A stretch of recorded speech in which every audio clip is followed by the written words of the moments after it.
Good morning, everybody. Welcome to the in-person and live Zoom worship service of the Unitarian Universalist Church of Riverside, which you know. Our opening hymn this morning is going to be number 346, Come Sing a Song With Me, which a lot of you know. It's from the Gray Hymnal. Feel free to sing as the Spirit moves you, but please only with a mask on. Please stand in body and spirit and join us in singing hymn number 346, Come Sing a Song With Me.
Okay, thank you for joining us here in person, and thank you for also joining us, those of you who are joining us remotely by Zoom, where we will continue this live streaming and posting these services on our YouTube channel for our virtual attendees.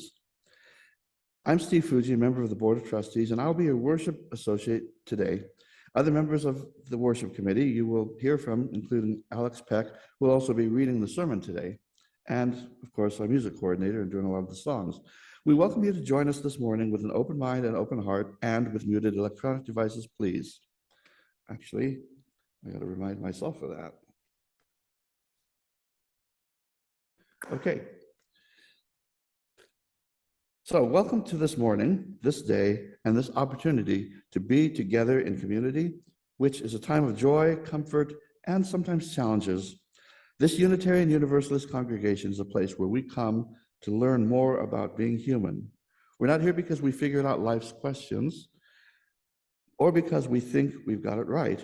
We come here to learn more about being in relationship together, how to listen, how to forgive, how to be vulnerable, and how to create trust and compassion in one another. Although our doors are open, the pandemic is not over. So while we're in sanctuary, please keep your masks on while singing.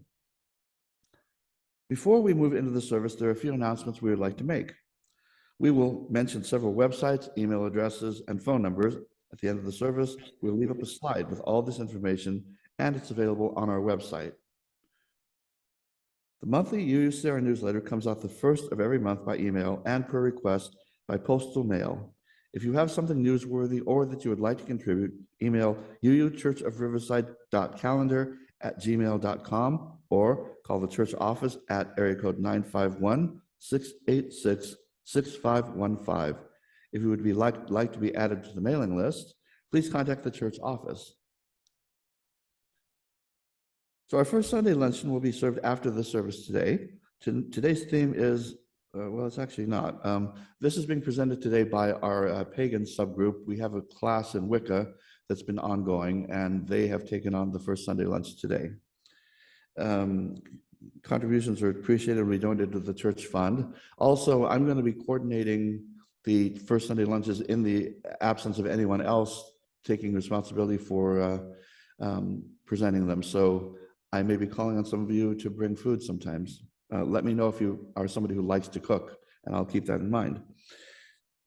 The concerned UUs of Riverside, also known as CURE, C-U-R, the community outreach arm of the Social and Environmental Justice Committee, will be meeting in the Social Justice Room on the second floor of the annex today after the first Sunday lunch. You can find more information on the website under Social and Environmental Justice. If you're here, talk to Adam.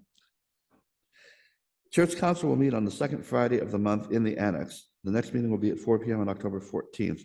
We are looking for a secretary for the Church Council. You don't need to be otherwise involved in the church. We just need somebody who can take notes and put together the minutes, and that would be very much appreciated. The board meeting this month will be on the third Friday, October 21st at noon. Remember that the congregational meeting will be November 6th at noon. Oktoberfest, Kate and Robert will be cooking up a storm again this year. Our dinner series will begin October 15th with an Oktoberfest meal. Please join us for good food and fellowship. Tickets can only be purchased in advance. Suggested donation is $25. Children 6 to 12 is $12. Those 5 and under are free. This concludes today's announcements. So now I'd like you to sit back and take a slow, deep breath as we move into our worship hour. Okay, you are welcome to read with me the mission statement of our church. Our mission is to foster a diverse religious community that celebrates life, affirms the individual, encourages spiritual growth and open thought, and works to advance social justice and environmentally sustainability. Life doesn't get much better than that, does it? Today's reading is by Helen Lutton Cohen. The Reverend Helen Lutton Cohen, who was ordained in 1980, is a lifelong Unitarian Universalist. She had come, I'm so used to saying Universalist Unitarian around here. She had come to ministry as a second career after teaching and staying home with her children while they were young. Encouraged by members of her congregation to consider becoming a minister, she enrolled at the Harvard Divinity School. Reverend Cohen was called to First Parish in Lexington, Massachusetts in 1980. It was her first job out of the seminary.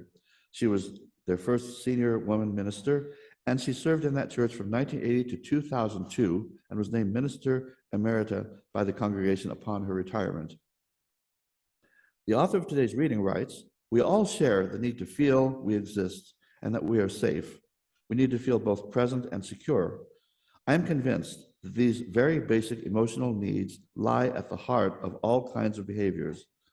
The way we seek to fulfill these needs are as unique to each of us as our fingerprints.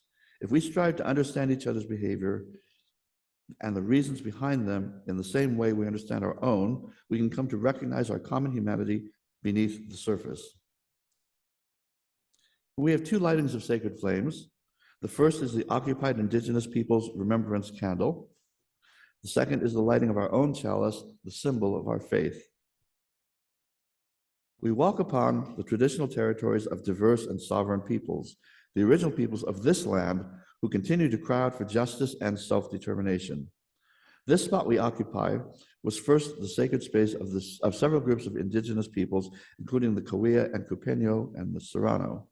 We, the Universalist Unitarian Church of Riverside, light the sacred flame as the stewards of this sacred and holy place.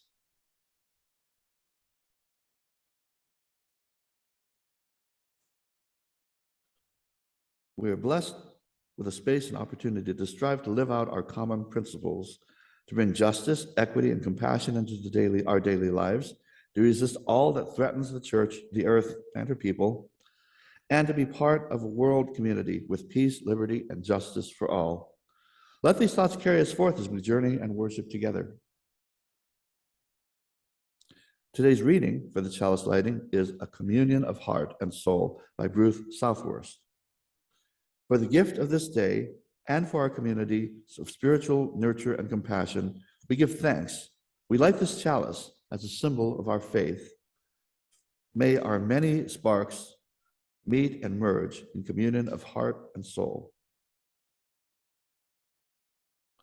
Thank you, Bill. We have a tradition at UUCR to welcome those who are visitors and perhaps returning after some time away. We know it can be uncomfortable to stand up and speak in front of others, and so I will now ask for a volunteer from someone who has been here a while to tell you their name and how you found out about our church. We ask you to step close to the mic and speak into it directly and clearly so everyone can hear. However, be aware that you will be visible on our Zoom camera and in the recording of the service, which is posted online. Do we have any church members who would like to volunteer? Okay, we have a volunteer. Please step forward to the mic and tell us your name and how long you've been here and how you found out about our church. Thank you, Steve. My name is Alec. I've been here for just about 2 years now, and I came here after I moved from, most recently from Omaha, Nebraska, where I've been moving from one church to another, and I've been really enjoying calling this church my new home. Thank you. Thank you, Alec. And for those of you who don't know, the 2 years that Alec has been here, he's contributed so much to the church. I can't even begin to tell you all the things that he does here, but yes, thank you. So thank you, that's how it's done. If you're new here, a visitor, or an old friend, please raise your hand to stand and come up to the mic in front of the pulpit. If there's someone online who would like to introduce themselves, please raise your hand using the Zoom raise hand function, and we'll call on you by Zoom. Please let us know who you are, where you are from, and how you found out about us. So do we have, I see a lot of familiar faces here, but anybody new today like to introduce themselves? Okay, anybody on Zoom, Adam?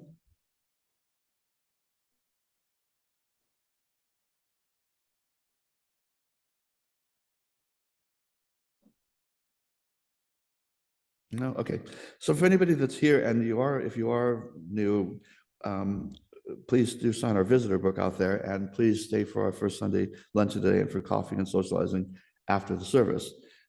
Please leave your name before you leave so that we know you were here, and leave your contact information if you want to know more about upcoming events. For those online, the best way to get added on the mailing list is to email the church office at admin@uuchurchofriverside.org. So now is our joys and concerns. It is said that shared joy is a double joy, shared sorrow is half sorrow. On the first Sunday of each month, we share the joys and concerns that we have received from you and which you have collected throughout the month. First, I'm going to read the joys and concerns which were given to us. Do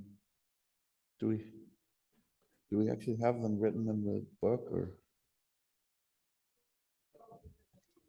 Okay, we usually find out about them. Meantime, if there's anyone in the sanctuary who'd like to speak to joy and concern, please raise your hand and we'll invite you to speak here at the microphone. So is there anyone joining us? Okay, anybody in the sanctuary would like to share joys and concerns? Okay, well, I hope you're all having joys. If there's, oh, all right, great.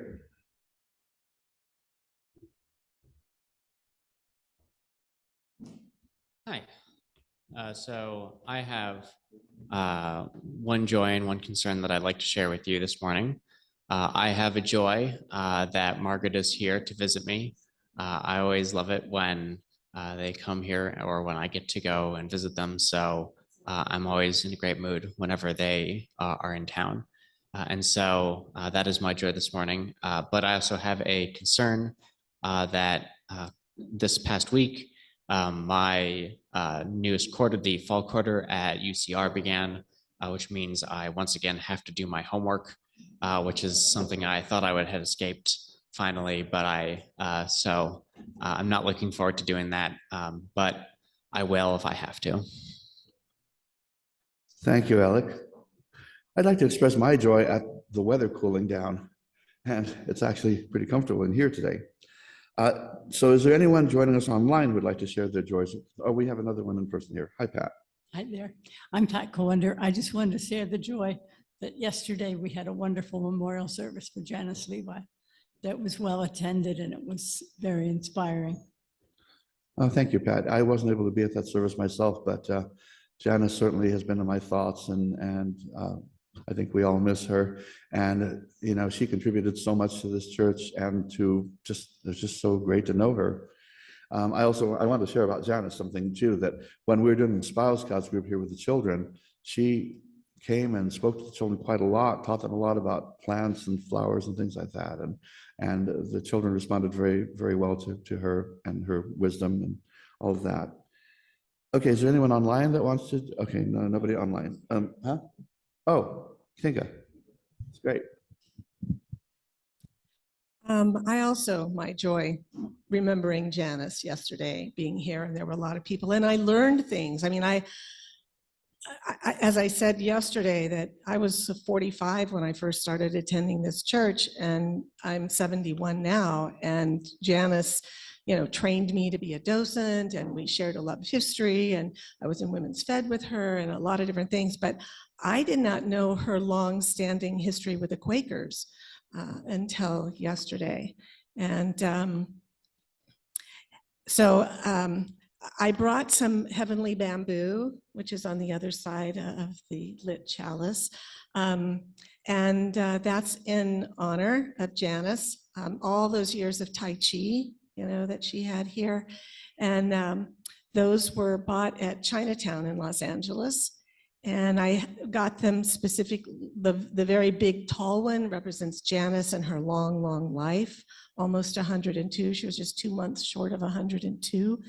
And then the varying other heights are for all the different generations that she inspired and that she touched, that she reached, that she influenced. And so I'm giving this, and you know, we can use it at the altar whenever we want to or around the church. Thank you, Tinka.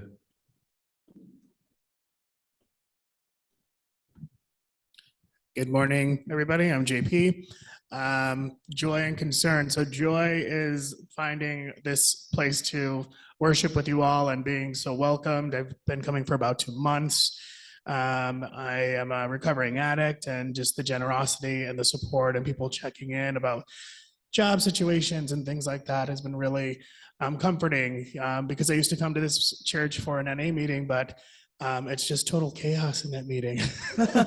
And it's so loud, you can't even hear anybody share. So it's nice to come in here and hear some really great testimonies and sermons, and it's, you know, gives me food for thought each week. My concern, you know, because I really want to get involved in the community, is right now my job keeps me my new job, I'm working for the county for the elections temporarily, and that's like a 6-day-a-week job. I had this weekend off, which was great, but it does keep me from being able to really participate, because on some days it's like my errand day. You know, so I'm like, but I still make time for this because, again, I'm really, really grateful for all your generosity and welcoming support. Thanks. Well, thank you, and you know that we're here for you.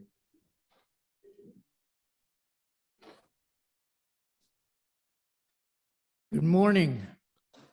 I'm Nick, and I've been a member here for some time. And during that time, most of that time, I was over 300 pounds. And now I'm down to 192. So I'll soon be at my fighting weight. You'll see me and Rocky in the ring, I'm sure.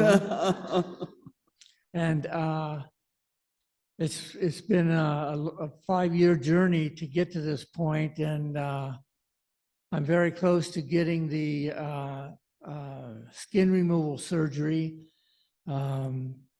It's weird for me to look at myself and think I'm thin now instead of fat, and I have to alter my thinking. But without Tinka's support, I would never have gotten to this place. So I thank her. And it's a great joy to be lighter on my feet. Thank you. Thank you. I was commenting to Nick earlier how good he's looking right now, and we talked a little bit about, you know, dietary changes and other things and the beneficial effect on health, because I need to go through that myself. with a lot of health issues that I'm dealing with, which are mostly caused by overweight. And so you've been really inspirational speaking to you this morning, and thank you for that. Still nobody online, Adam? Oh, we got one. Okay, here we got one online here.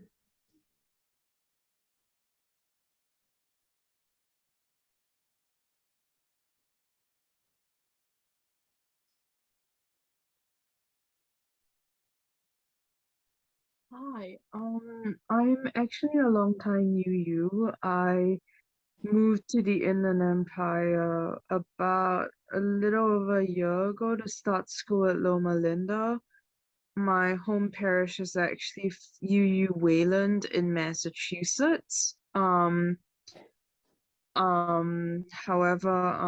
a joy is that I was just released from the hospital last week after a flare in my health condition because my blood pressure dropped to the low 60s. So I'm happy I'm out of the hospital, and um I'm glad that my blood pressure is back up to its baseline, which is in the mid 90s.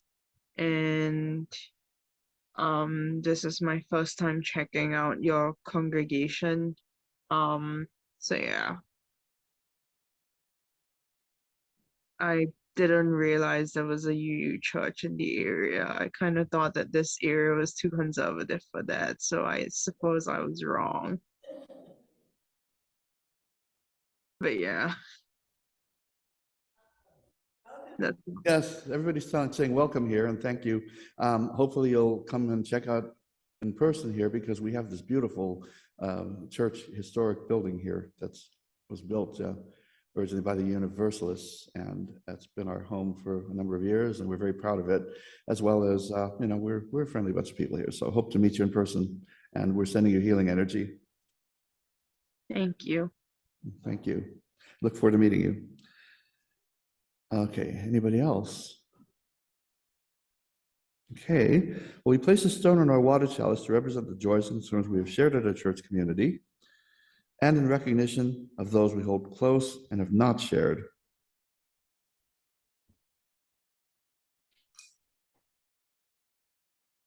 So may we remember those who have spoken, those they have named, and those we hold in silence in our hearts.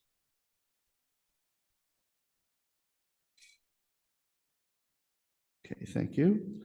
Our next hymn now is number 1064, 1064, Blue Boat Home from the Teal Hymnal. Please feel free to sing as the Spirit moves you, but please only with a mask on. Please stand in body and spirit and join us in singing number 1064, Blue Boat Home.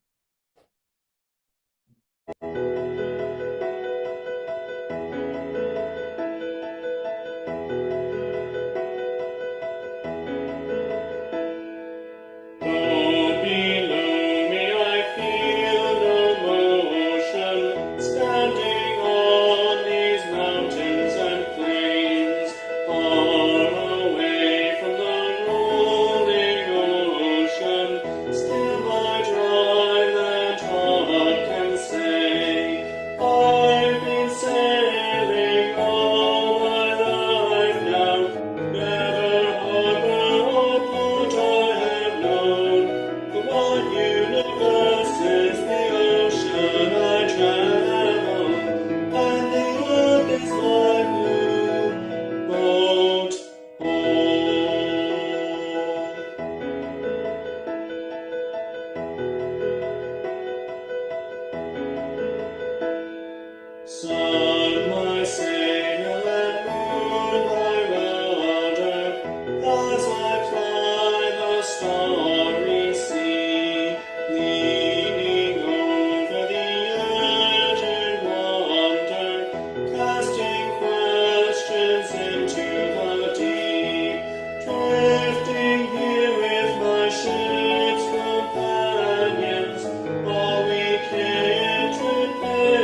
Now, that song is one of the UU greatest hits. So now our volunteers will, our volunteers will come around and collect food and hygiene donations for those in need in our community. Please put food items in the, do we have anybody that brought anything? Because I didn't even know that that was been announced. Oh, okay, looks like there's something back there. That concept came about because we had our children present in the services, and as you know, we used to have a tradition of having the children go around and collect the donations in bags, and it gave them a sense of participation in the service and a sense of contributing to the church. Also, we do operate a food pantry via Cure, and so the items, food items and hygiene items also can go to Cure to be given to those who need them. So thank you for contribution, and anyone who wants to bring things, whether we have the children or not, the contributions will certainly be appreciated. So now this portion of our service is to support our beloved historical church, and this can be accomplished several ways. In addition to the weekly collection, you may send your checks to the church address, which is shown here. Yes, it is. And you may contribute by PayPal using the QR code, which is shown here, if you're very tech savvy, as well as on the church website and in the newsletter. Stater Brothers Market gives our church rebate on Stater grocery cards, which we'll have in church each Sunday. You get the full value of it, and the church receives a percentage for free. Please see Donna Rowe to purchase gift cards. Please donate as the Spirit moves you by whatever method works best for you. Thank you for your generosity, and to those who give of their time and their talent, thank you for your generous care and attention. And we certainly have a lot of people in this room who've given their time, their talent, and their money. So will our ushers now please come forward to receive the collection?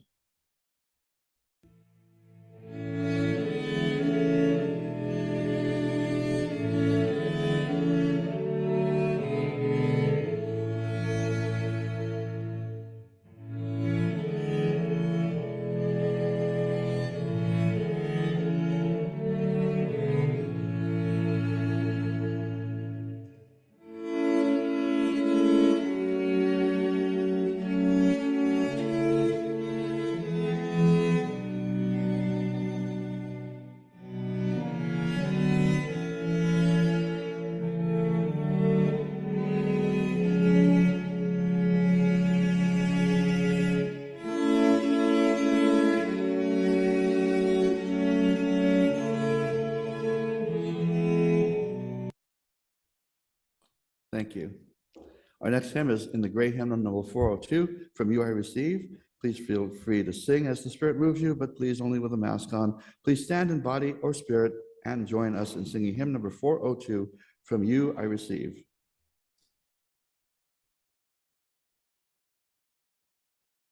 From you I receive, to you I give. Together we share, from this we live.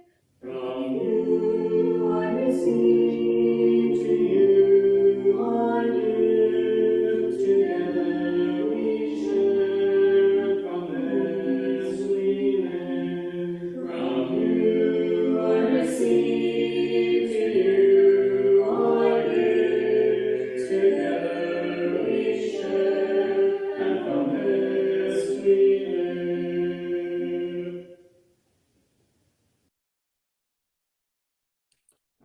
Our meditation today is Help Us by Harry Meserve.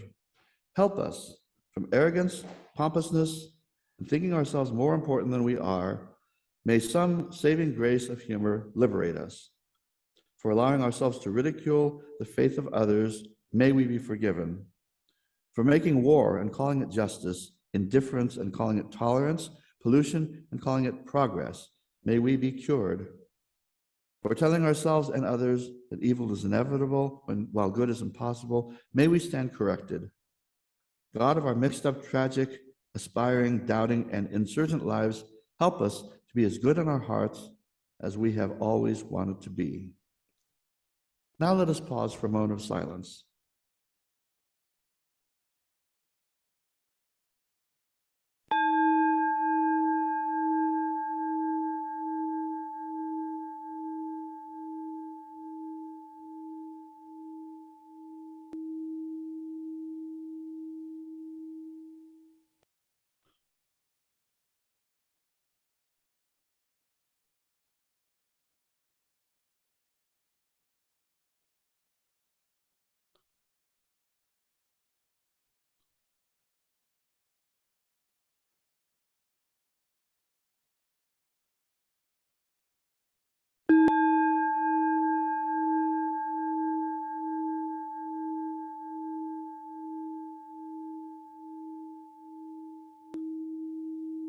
Now, without further ado, I would like to introduce Alec Peck, who will be reading the sermon Odd Arrangements and Funny Solutions by Reverend Helen Lutton Cohen. Please note that the sermon was pre-written by Reverend Cohen and selected from the UUA website. The text does not necessarily reflect the personal views of our reader, nor the gender for that matter. So now I'd like to bring up Alec Peck will be reading the sermon.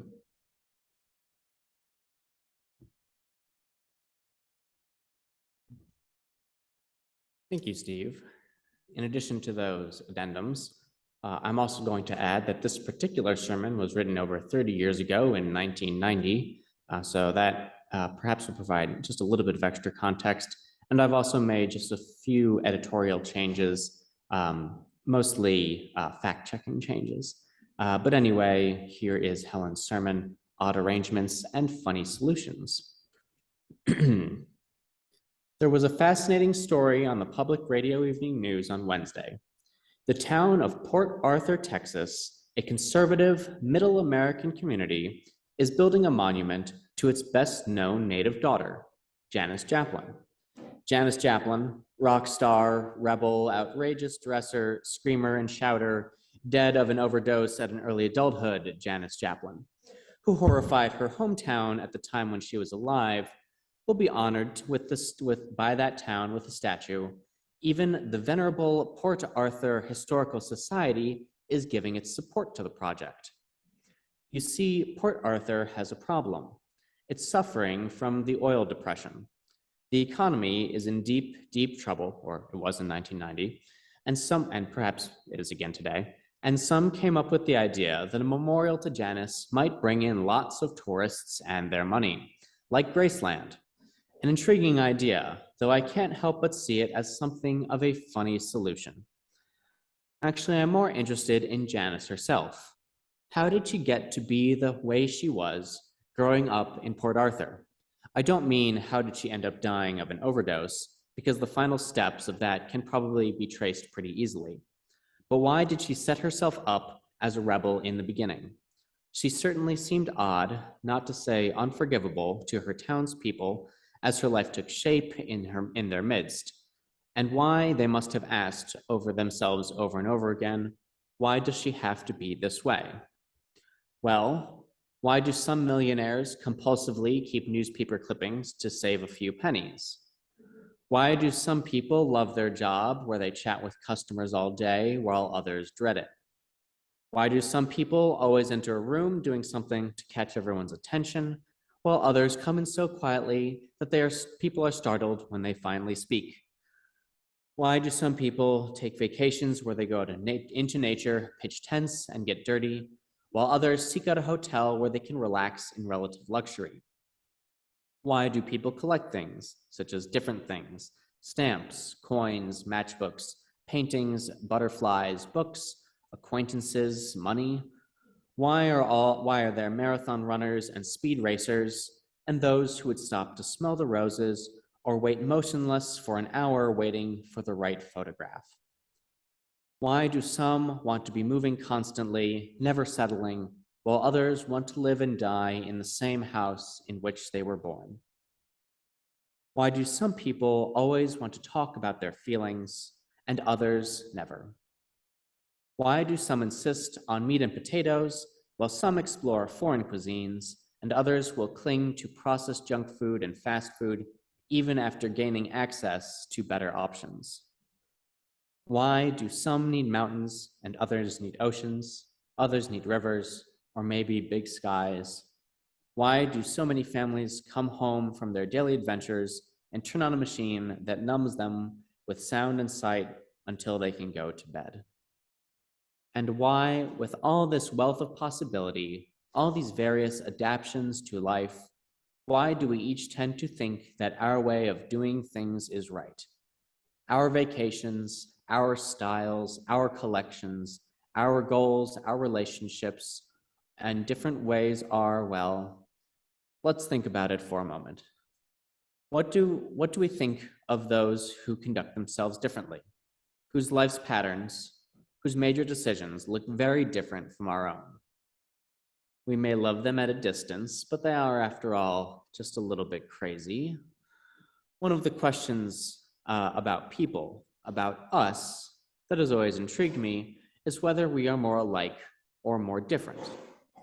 If we look at ourselves the way I have just presented us, if we see mainly this radically different surface behavior, we'll certainly be struck by the differences and amazed at how they came to be. As Celia Green says, the remarkable thing about the human mind is its range of limitations. And yet we are all one species, one sort of being, aren't we? When our daughter Sarah was about 3, she developed an early morning pattern of going downstairs and fixing herself a bowl of cereal, complete with flour from the canister, a little grape juice if available, and occasionally some cat food thrown in there to keep the cats company. This habit of hers just drove us up the wall. Why would she do such an illogical, unreasonable, and crazy thing? But no matter how much we asked her or told her not to, no matter how gently, insistently, crossly, or loudly we spoke, she wouldn't stop. We even hid things away, but she found them, and I began to think that she was heading down some path to a complete abnormality. And then I happened to read somewhere something very simple, that there's always a reason for what children do. Though it is hard to believe in this instance, we thought hard about what the reason might be for such odd behavior, and we realized how much attention she was getting from it. Now, it might seem crazy that even negative attention is better than no attention, but it's true. And soon after, we paid more attention to her in general, especially for positive things, and less attention to the cereal, and the pattern came to an end. Don't ask, of course, why Don and I got so upset about the cereal, flour, grape juice, and cat food. I'm sure it made perfect sense, and I don't think that we solved this issue forever. But the incident and the insight we gained began to force on us the knowledge of our basic shared needs, and of that fact that we might, like Darwin's orchids, be willing to use whatever resources were available, however odd or funny, to meet our basic needs. That same year in the summer, I did chaplaincy training at the hospital as part of my ministerial education. In my group was a younger woman, Karen, just out of college, training for the Presbyterian ministry. She was a warm, caring person, quite bright and articulate. I liked and respected her, but she talked a lot. At lunch, in our group sessions, wherever, whenever. Late into our 2-month training period, we had a powerful, difficult group session about some personal ministerial issues. I was sitting next to Karen, and I suddenly became intensely aware of her silence, her long silence amidst our discussion. Just at that point, our supervisor had noticed and asked what I was thinking about. And I said that I was much more aware of Karen's behavior than usual because she wasn't talking. It certainly seemed odd to me, and as we all began to understand, that Karen's talking was a technique that kept things at a distance for her. That as long as she kept talking, she didn't have to take in as much of what was going on with others, and other people would shut her off because they were overwhelmed or simply tired of listening. But when she was silent, it was clear that she was really daring to take in something new and difficult to her. And I really wanted to know in that moment just what she was thinking and feeling. She was paying more attention, and therefore more attention was being paid unto her than usual. Normally, I thought, we talk when we feel safe and when we want to make contact, and that we're silent when we feel uneasy or want to be left alone. Well, that may be normal for me, but not normal for Karen. Karen and I meet our needs in very different ways, and I could see finally that the needs were very much the same. What are the needs that we are meeting with this extraordinary range of human behavior? Just as the orchid develops a range of mechanisms to survive and thrive, we can do the best we can with the tools of mind and emotion and imagination to survive and thrive physically. Above all, we need to feel that we exist, that we feel safe, that we need to feel both present and secure. I am convinced that these very basic emotional needs lie at the heart of all kinds of behaviors. That we solve the problem of survival, that we meet these needs so differently, is the result of many factors. Our inborn temperaments, our positions in the family, our positions in society, our family situations, our broader life experiences. Let's just take the issue of attention as an example. Attention is generally a signal to our psyche that we exist, that we are here, a reassuring signal that infants seek out very early on in life. And so when parents are distracted, caught up in their own things, not paying attention to their child, then many children will choose to get into trouble just in order to get that attention. A quieter, more passive child, however, might not be able to do that, might never learn how to get attention, might grow up always wondering whether he or she is really there, and later might find that attention is very frightening when they're not used to it. In other families where, say, one parent is always paying attention and there hardly seems to be privacy for the psyche at all, where the me of the child cannot have any sense of identity separate from the large, hovering figure in their life, or in a family where the only attention comes in the form of verbal, physical, or even sexual abuse, children might learn, or even possible ways to avoid attention because of the wrong kind of attention threatens their existence, their sense of self, or their security. Still, in other families, where a number of strong temperaments are in competition with each other, a whole bunch of people with an amazing array of attention-getting devices might be created. We can see how, out of one basic need, a panorama of behaviors can develop. There are many other issues that come out of our basic needs, issues around control and power, around setting and possessions. And I think that there are other central issues that we share as well that play a large part in our lives. The need for the for the fulfillment of our talents, the need for excitement. But what does all of this have to do with religion? Well, I think that Darwin's and Gould's and Dickens's view of the world is a religious view, a view filled with wonder at the marvelous adaptability and interrelationship of living things.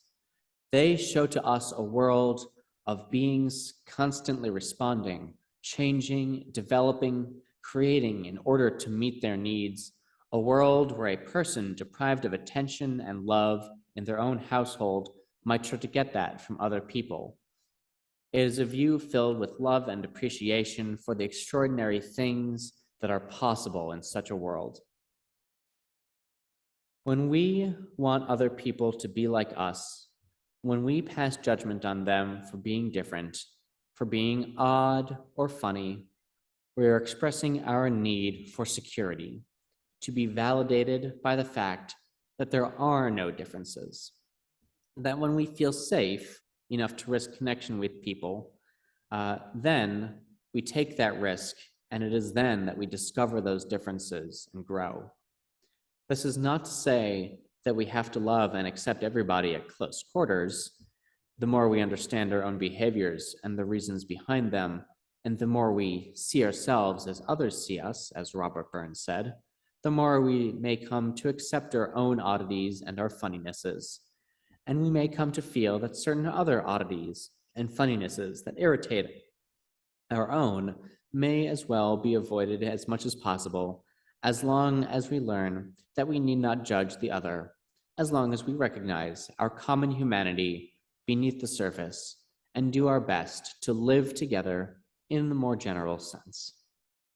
You know, if Janis Joplin were to suddenly come to life, I don't imagine the inhabitants of Port Arthur would really like her any better now than they did in the 70s, or she them. Her attention-getting devices were created in that conservative atmosphere to maximize the amount of attention, of irritation, not to create a bond that she could believe in for whatever complex reasons, but I'd like to think that the residents could appreciate her more as a fellow human being, adaptable, energetic, witty, and creative. Who else could have given us that great attention-getting prayer, "Oh Lord, won't you buy me a Mercedes-Benz?" And just wish also that someone could have trusted in her lifetime, she could have trusted someone in her lifetime enough to have gotten close enough for her to recognize and understand the need, the problem that she was trying to solve before her solution became destructive. And I wish that we all might look at one another and recognize and understand the common humanity behind all of our odd and funny ways, so that we might feel and indeed become real and safe. Thank you.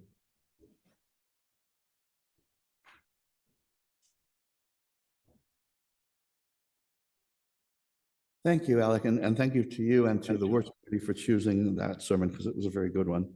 I remember seeing interviews with Janis Joplin back when she was alive, and how she talked about her childhood and how she just felt like an outcast and was not treated very well, and that stayed with her for her entire life. So, where are we here?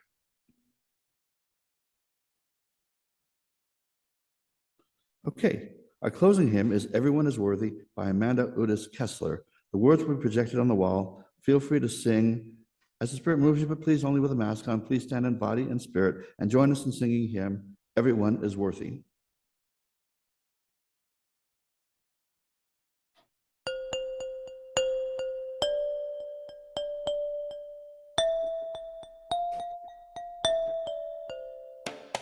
Everyone is worthy, everyone is worthy, everyone is worthy in the sight of love. Treat each other kindly, treat each other kindly, treat each other kindly in the name of love. Everyone is worthy, everyone is worthy, everyone is worthy in the sight of love. Work for peace and justice, work for peace and justice, work for peace and justice in the name of love. Love is our holy grace. Love is our sacred place. Love is our holy grace. Love is our sacred place. Everyone is worthy, everyone is worthy, everyone is worthy in the sight of love. Welcome in the stranger, welcome in the stranger, welcome in the stranger in the name of love. Everyone is worthy, everyone is worthy, everyone is worthy in the sight of love. Live in joy and freedom, live in joy and freedom, live in joy and freedom in the name of love. Love is our holy grace.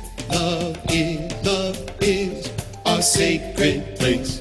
Love is our holy grace. Love is our sacred place. Everyone is worthy, everyone is worthy, everyone is worthy in the sight of love.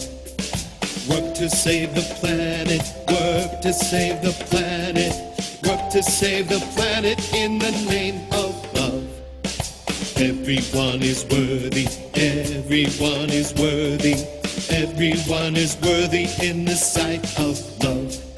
Sing in celebration, sing in celebration, sing in celebration in the name of love.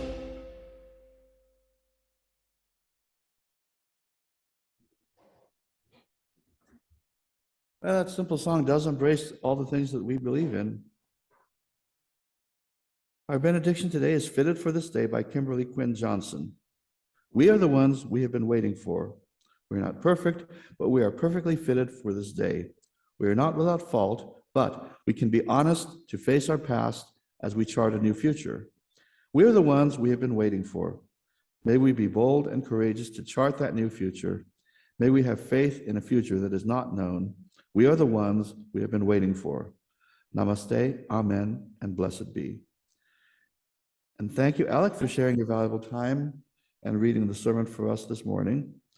It is sincerely appreciated, and we look forward to seeing you again. For those of you who would like to, thank you. And also, so the UUA website is full of all kinds of great sermons, and it takes a lot of effort on the part of the worship committee to go through all those and choose the best ones for us, and they have, I feel, really done a good job of that. So let's express appreciation for that as well, the behind-the-scenes work. For those of you who would like to stay in the sanctuary for 10 to 15 minutes for questions or to share some discussion or observations from the service, please remain in the sanctuary or online. Please be aware that these comments will be posted online. For the rest of you, you're now welcome to adjourn in the parish hall, and please do stay for the first Sunday lunch today. And again, here's our information. Thank you, everyone.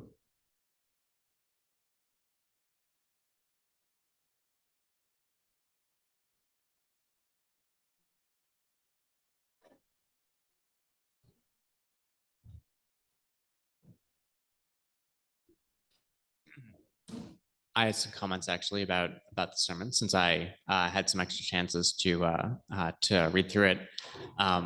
As I mentioned, I made a few editorial changes because, well, there were a couple things that I thought were some odd examples for how Helen chose to describe the different ways that people vary, because certain things do seem to be, as she describes, sort of just the nature of our temperaments. But other things seem to be something that I could, at least to me, seem very obviously attributable to some broader societal factor, like the compulsion to keep coupons for those people who lived through the Great Depression.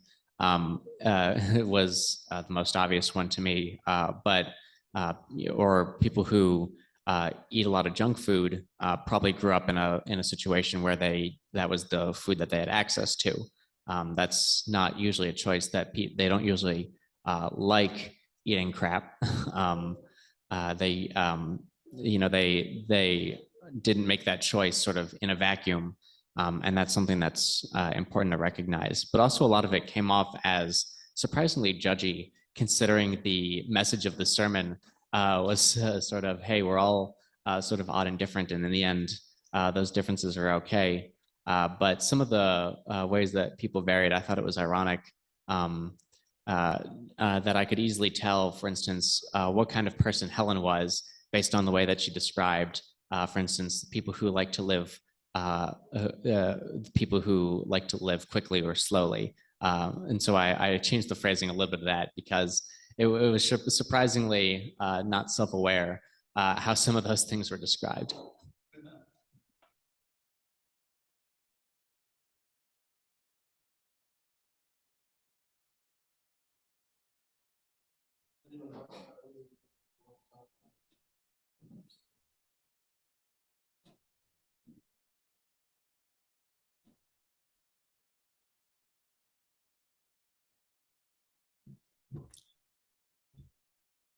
Yesterday, when I went home, and I'm not sure, it seems like I must have gone someplace before coming here, or after coming here. Anyway, trying to resolve what time this occurred. I arrived at my place where I saw the neighbor's child and his little friend as well. They were next door, very close to me, because their property is very close to mine. And their little puppy, who is close to being a spaniel, so very cute, and I tend to love spaniels. Anyway, this dog that I was introduced to some time back felt the need to protect these two little kids and kept coming over and growling at me. And so I spoke its name, which they have given as Crash, which I don't quite understand, but the name of the dog is Crash. I kept saying, "You know me, Crash," and I'd put out my hand for them to do the ritual of smelling to where they identify you. It didn't work. So I went into my house, and progressively I thought about this situation. Ultimately, I did not watch Seinfeld, which is, as mentioned in the sermon, my version of turning on that TV and numbing myself until I can go to bed happy and content because of the idiocy of that show. Instead, I jumped online, started looking at automatic gates, both the swinging and the retracting, and just focused on that, and suddenly realized that I was feeling a bit at war with the neighbor. And perhaps since have kind of a curious situation, I actually have two houses. I'm in the back house, the more isolated house, the mother-in-law quarters. I realized that the big house, I may have to park on the ramp by the garage of the big house and start going in through the garage, which I seldom ever do. And that'll necessitate my unlocking the door from the garage into that house, which I usually keep locked because I happen not have a key that will let me in from inside the garage. And so it's a quirk.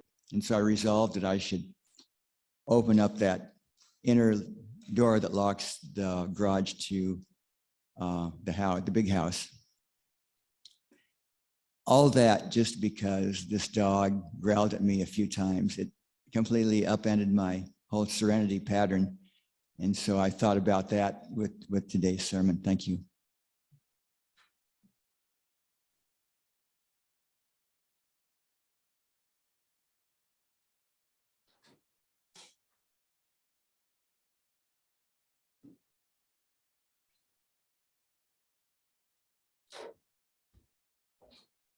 In that case, last call for anyone who has comments or reflections on the service.